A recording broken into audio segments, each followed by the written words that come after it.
And finally, we get into sort of where you tie bonuses to revenue impact performance, right? Like how are you redeploying where the dollars are going? If you've made a story about what impact can have, and if you've got an attribution model that can show what people can achieve, how do you use that in a way that can actually drive performance from the team? How do you focus, instead of the most possible leads at the lowest possible cost, how do you incent a marketing organization to spend 3 times as much on a lead that might be a higher quality lead? We were joking before the webinar started today about, oh, how many people do we get on this webinar? Well, bigger numbers always sound better.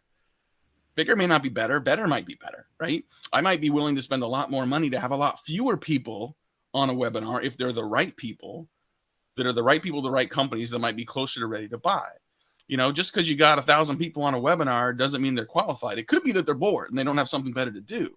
So figuring out, like, how do we make sure that our efforts and our budget is tied to things that are working, and give your organization and give your people from top to bottom incentives to make adjustments along the way. You build a budget and a plan right now. That is not your plan for the rest of the year. That is your intended plan for the rest of the year. It's your responsibility to review, to adjust, and to make sure it's as focused and tightly aligned with driving performance as possible. And the better you can tie bonuses and other incentives to that impact, to those adjustments, to that ability to be agile and focus on what's driving performance, the better off you're going to be.